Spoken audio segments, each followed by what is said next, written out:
Well, isn't this a familiar sight? Once again, we find ourselves crammed into a tiny single room tavern, and it's not a very big room at that. And we find ourselves with some very familiar characters. That's right, we have our original horrible fourback, and they're sitting around a table, and I've zoomed into the wrong spot, but it's okay. So this is something I've wanted to try for a little while. I wanted to come back to the Fortress City, and instead of using the Table Fables 2 map generator, I would really like to give the Four Against Four Against Darkness, the Four Against Darkness map generator a chance to see how that went. Um, it looks like it's going to be a little bit more uniform, but at the same time, I feel like the other one gave a whole lot of variation and could make just some very, very interesting maps. But I'm looking forward to using the stability of the Four Against Darkness map generator. So what we've got here is our original four characters, Lorkay, Sig, Veronique, and Galibrade, a necromancer, half ogre, dhampir, and death knight, respectively. And they're hanging about in a tavern whose name I have not generated yet, but we'll get there. And they're here once again, figuring out how to make some money, how to make a name for themselves. And it's as though the deaths never happened. Veronique and Galibrade are still very much alive, and that's going to be our canon. So let me pull out really quick, and we will go over the usual materials for running Labyrinth Lord solo for me. Okay, so just like before, we're going to use the 3x5 Dungeon Master. We're going to use the Four Against Darkness map generator. As far as our core rules, or our rubric, we're going with Labyrinth Lord, as well as the Advanced Edition Companion for some of the cooler generators. Class-wise, we have no core classes. All of our classes come from either the Necromancer class for Lorkay or the class Compendium for the other three. For generative sources, we have Table Fables 1 and 2 for niche situations. And then for a lot of stuff, we have the first edition Dungeon Master's Guide. So that's what we've got for our materials. So, like I said, these guys are back to trying to make money. They're trying to make a name for themselves. They have come here probably, once again, fleeing the law from the outside world. Unlike before, we are starting them at level 3. That is a lot more doable for a solo roleplay, in my opinion. I know since they're a group of 4, it probably would have been a lot more better. It would have been more better to start them at level 1. We did that before.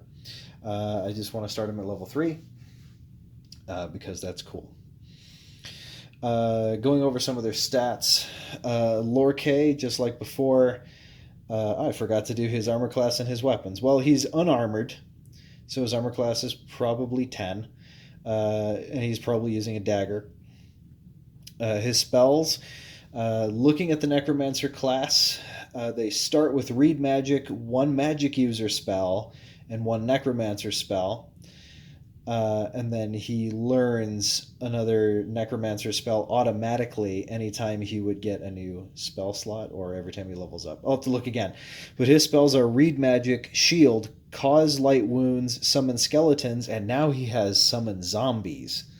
So that should be lots of fun. Summon Skeletons was super useful before, especially against the Enlightened Void when they just kind of pop out of nowhere. And then boom, we've got a bunch of help. Sig, we've replaced his classic club with a 2-handed sword, and we've put him in scale mail. So he's got an armor class of 6. Galabrade is wearing chainmail and a shield, combined with his dexterity score of -1. That gives him an AC of 3. He's got 19 hit points, very difficult to crack.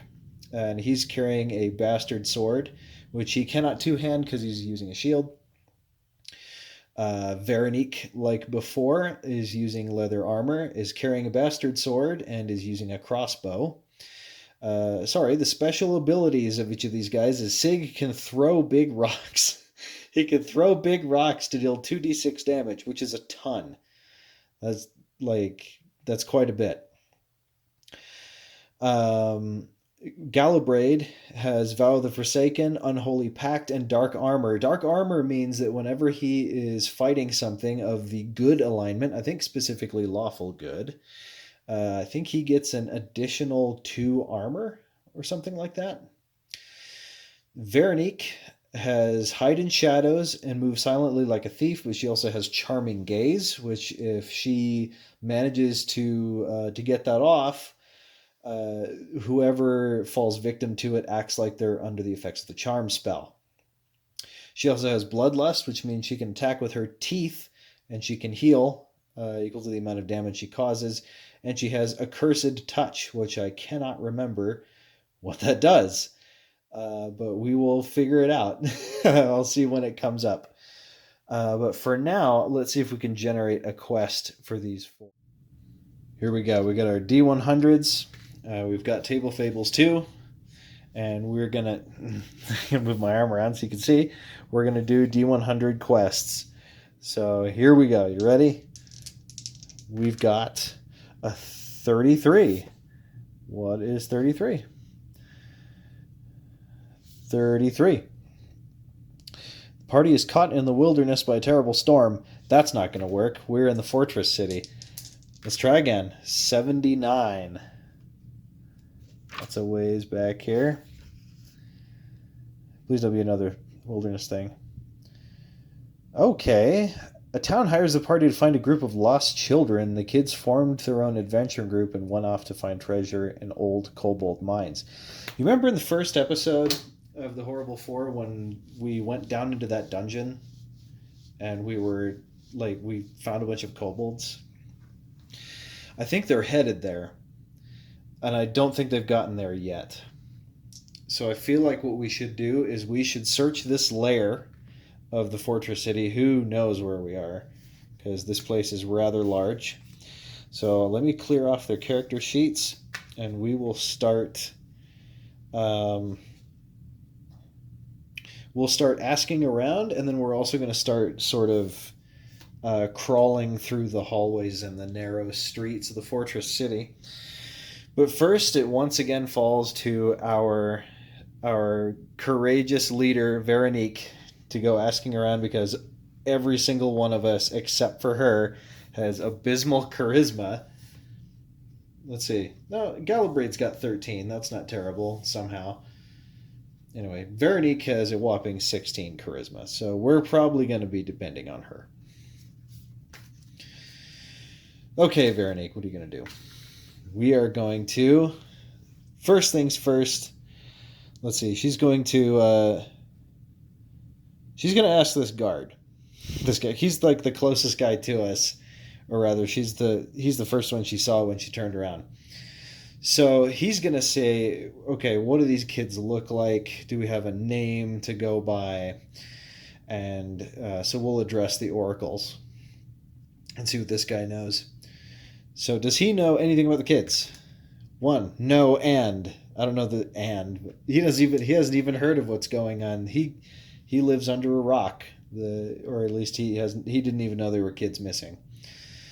So that's Veronique's first turn.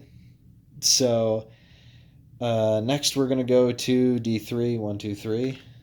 3. We're gonna go to Lorkay. Amazing. Lorkay has a whopping charisma of 7. You know what? He'll ask this lovely, portly barmaid if... listen, do you know anything about these kids? Does she know anything? A 1. Wow. Was this like a lie? Is this a ruse? Okay, big guy, it's all you. Why don't you go ask this dwarfen guy here?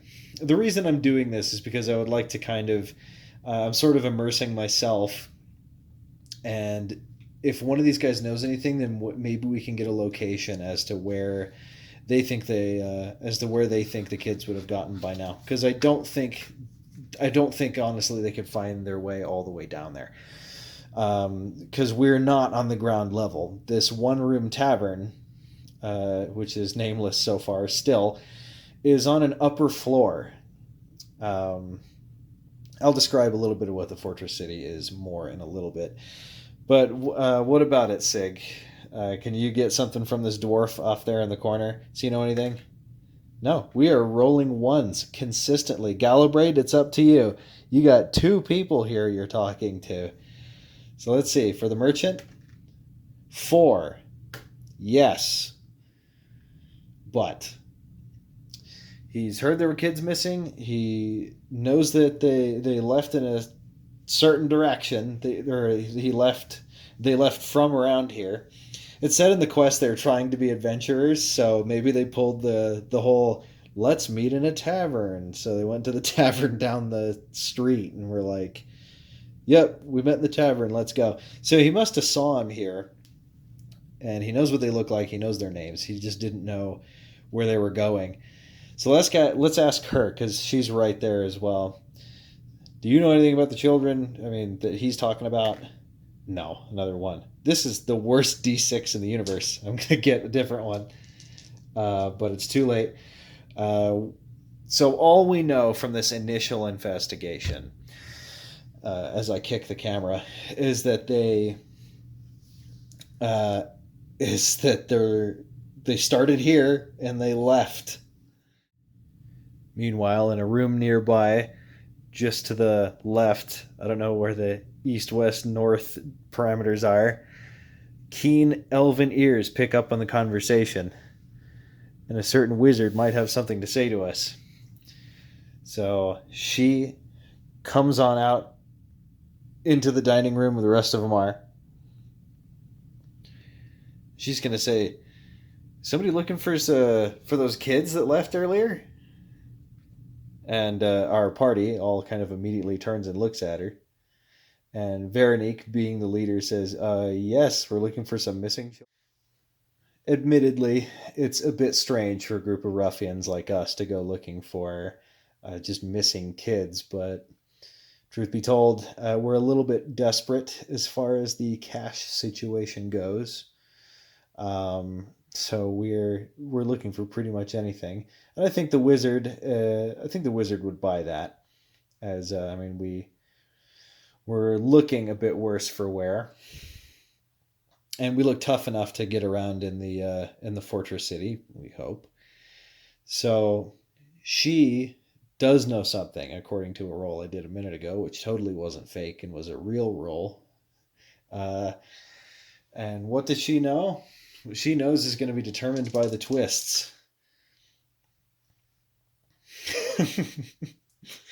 A player character appears. Actually, I mean, I thought that sounded kind of funny, but in all actuality, what may end up happening is this. Bursting suddenly through the door of the tavern is this injured, unfortunate looking, unpainted child who is bleeding from several wounds in his body and looks incredibly distraught. So, my reasoning here is the children wanted to be adventurers. Adventurers are typically player characters. The Dungeon Master emulator thing said that a player character appears. So in comes this unpainted player character who is wounded. Now, obviously, he's going to tell us rather frantically where his friends are. And from the looks of things, they're actually quite nearby. They didn't get very far at all. From what he's saying, they've run into a band of thugs. Evil thugs. That's why they're beating up children. So off we go. We're going to go and get them after a brief crawl to the location. After entrusting the child to this wizard and her pet rat, Sig flips over a table and they make to exit the tavern. So here we go, our first foray back into the fortress city using the dungeon generator. So here we go. We're going to do blue as the ones and 10 as the tens. 10 as red as the tens. I am sorry. We have a 52. Let's check out what that is. A 52 looks like this. So I am going to sketch that on here. It's not terribly complicated. So it looks like we've got a brief hallway coming out from here.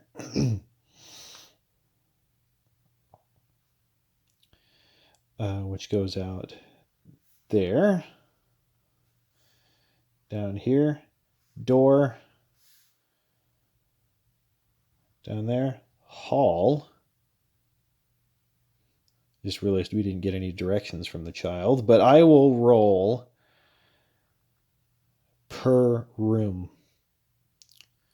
And using this method, we are going to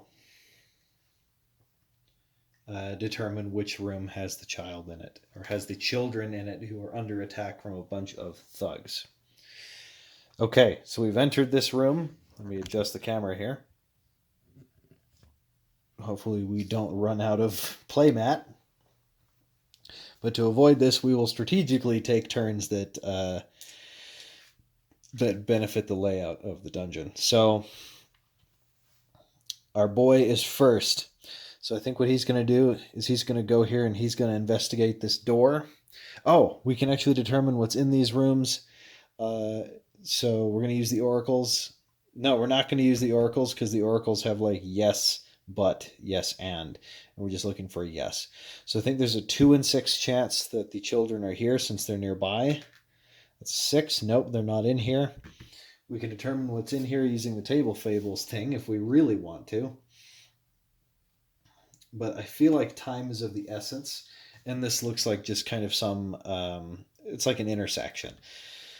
So he's actually going to go here, and he's going to open this door. Is it locked? No, it is not locked. So here we go. We're going to generate another area. That's a 45. Oh, 45 is another big intersection up there in the corner. So I'm guessing this is going to go out to like there. This is a lot easier than like measuring out, just randomly measuring out some, oh, it's 2 feet here and 5 feet here and what have you. Just kind of shows you a shape. So he's discovered an intersection there. Veronique, since she's next in line, is going to poke her head through here, and using her Dampier eyes, she's going to take a look. Is it Dampier or Dampire? I've heard both, and I don't know which one it is. So here we go. That's a 65. Let's take a look. 65, so that's like that. So, like that. So that means this is like a door. And it goes blunk, blunk, blunk.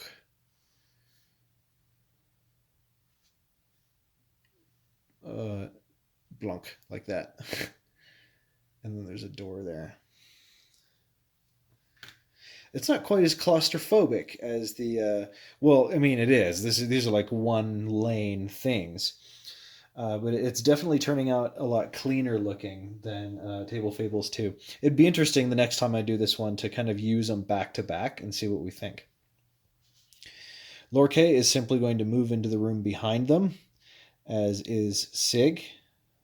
Sig, you're a big boy, so Lorkay is going to move a little bit more for you.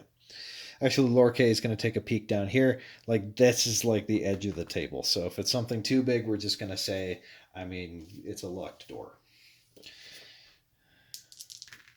65. I think that's that thing again. It is. So that's just a hallway that goes to nowhere. Okay, so they both say there's some places there. Evens, odds. Actually, Veronique is the leader. Yeah, she's going to decide evens, odds. Odds. She wants to go this way. And so down they go to this door here. Oh, are they in this hallway? They are. They're actually in here. So as soon as we enter this hallway, what we find, let's see if we can find the model I'm looking for over there. There. We find a woman defending two other children. One of, well, I doubt this is one of the ones that was going on an adventure, but it's this little boy here who's the friend of that other boy. And she is backed into this corner trying to fend off some nasty guys from getting these kids. So what I'm actually going to do is I said thugs earlier, but I'm actually going to crack this open and see what we get for night encounters, because I'm guessing we were just kind of enjoying an evening around the table talking about our plans for the next day when this crisis popped up. All right, so page 191 has all these really cool town encounters, these city town encounter matrix. And we're going to roll on the nighttime table with the D100s. 26. This might actually kill us because 1E is 26. What? I just rolled a druid. Nah, that doesn't seem like the kind of character that would be here. Let's try that again. I really don't think there's druids in the Fortress City. Not many. 45. Please don't kill me. A harlot, huh? That's a little weird. We're not going to do that one either. We're going to stay away from those strange situations. And instead, last and final time, 13. Okay, this is like city watchmen. These are like corrupt guards. That makes sense. As I said before, the guards in the Fortress City are controlled by these guilds or like mafia families. 2 to 16 mercenary soldiers.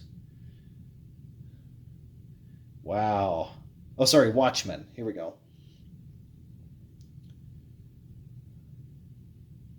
5 plus whatever. Just says there's 5. We'll go with that. So let me look at the stats for like a guard and we'll come right back. All right, so here's the dealio. We're using brigands who appear in groups of 1d4 times 10, which is not what we're going to do. So we used a d6 instead because that seemed pretty rational. And we've encountered 3 brigands with 5 hit points each, which we should be more than skillful enough to handle. So these corrupt guardsmen, these brigands, are for whatever reason trying to abduct these children, and we're not going to allow it to happen. So we've run around a corner to find this woman defending the other child's friend. So we're going to roll initiative. It is not to our advantage to be fighting in such tight quarters because we want to get our big battering ram guy up to bring his weapons to bear against him. Furthermore, since Veronique sort of just bolted down the hallway upon hearing a ruckus, she is the one in the front and not our tank. So let's do some initiative. It's very likely that the brigands are going to back up the hallway, hearing that there are 4 of these guys coming at him from up the hallway. Our initiative is done thusly, as usual. The blue is the bad guys, the red is the good guys. And we've got... Oh, we lost that really badly. So I feel like upon hearing us coming up the hallway... let's see, combat. Let's see if I can remember this. It is movement, missiles, magic, melee. That's right. Movement, missile, magic, melee. All right. So movement, These guys are moving back into this room. They're going to form up kind of like this. This guy is pulling out. Do they have ranged weapons?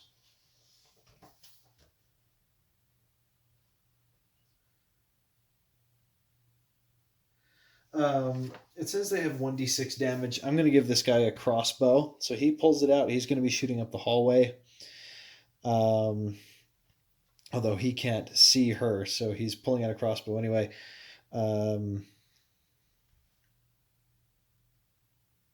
It's just occurred to me that's kind of dumb, because if they close in there, then he's going to be shooting into melee. But, whatever, brigands. Brigands will do what brigands will do.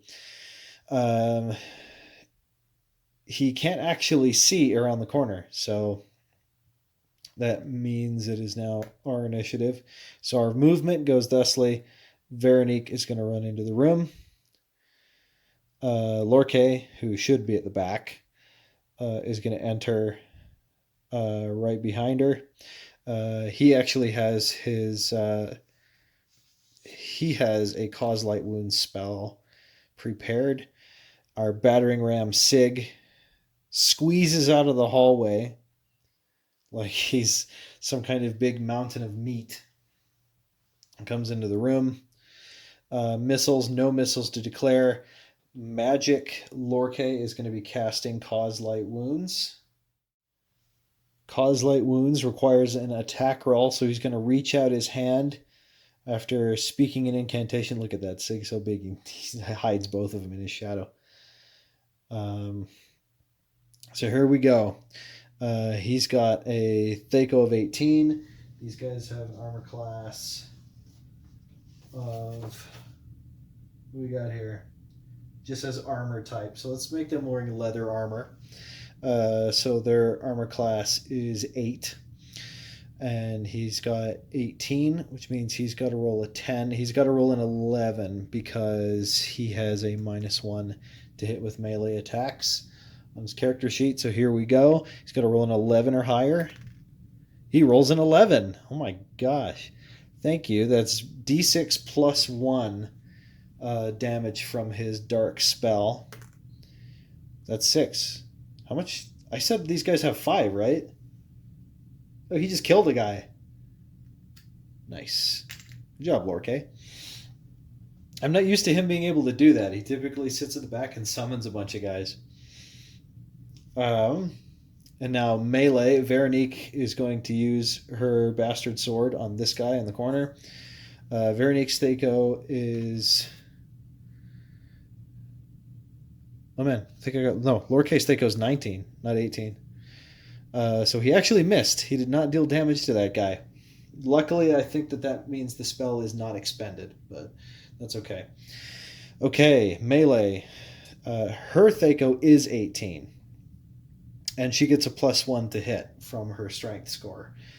So she needs to hit on a 10 instead of an 11. So here we go. She nails it. Okay.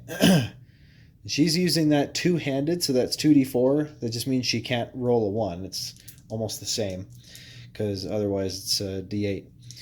So here we go. She does 4 damage. Not quite as good as Lorque would have done if he managed to land a hit. But he's at 1 hit point left. Sig is going to bring out his big, huge two-handed sword.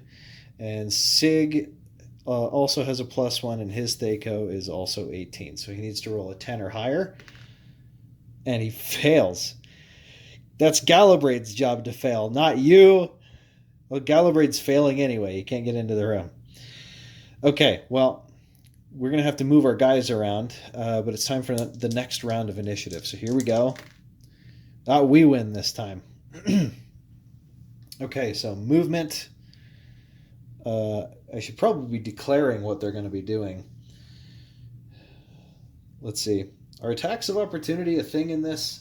I'm not going to worry about it right now. We'll worry about that next time. Lorque is going to run to the back of this room, and he intends to start casting... what's on his spell list again? No, he's not going to run to the back. He's actually going to run here kind of around like that. And he's going to start casting Cause Light Wounds again. Sig is moving into the room here to engage with this one while Veronique is fighting this one.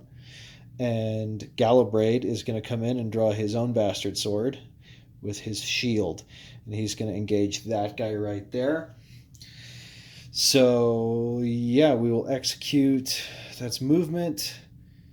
Missiles, no missiles. Magic. Lorkay is casting Cause Light Wounds. He's got to roll an 11. 12. He's got to roll a 12. 17. That's a hit. Okay, so he was attacking evens odds. Evens. He's attacking that guy there. So we're looking at a d6 plus 1 damage. That's 3 damage on that guy. So that guy's at 2. I'll just remember. Let's see if melee. Let's see if Galabrade can finish him off. Now, those of you who were not around watching the original Horrible 4 series, Galabrade was famous for doing absolutely nothing. He couldn't hit anything. Like, I was about to use a clever metaphor or whatever, but I'm not that clever right now. I'm tired. Okay, Bastard Sword attack against the Brigand. Oh my gosh, he hit? What? D8 damage. He's also got a +1. I think that's +1 damage as well. You just killed him. Holy cow, is this a new Galabrade? Are we seeing the advent of an actually effective Galabrade? Only time will tell. Veronique attacking this one with her Bastard Sword, two-handed. That's a miss. He manages to block. Sig is attacking this guy here that's being obscured by his giant head with his two-handed sword. Come on, buddy. He needs like an 10 because he's got a +1. 15, that's a hit. Two-handed sword, that's D10 damage. That's very hefty. And he manages to do 2. He's got 3 left. Okay. Man, so it's like almost everybody else that's whiffing now. Okay, these guys' turn. I believe their morale should be fairly damaged at this point. So sure, we'll roll some morale. We want to roll under. We want to roll under 8 minus 1, 6, 7. 8 minus 1 is 6. Tell your children. That's the rule now. No, I think we have to roll under 7. I think that's how morale works. I'm not going to flip through the books right now. That is a 7 for this guy. So is he going to run? I don't think he can run. He's kind of trapped here. This guy might try to run for it. Yeah, he's going to run for it because we just rolled over. So he flees, and Lorkay is going to let him go.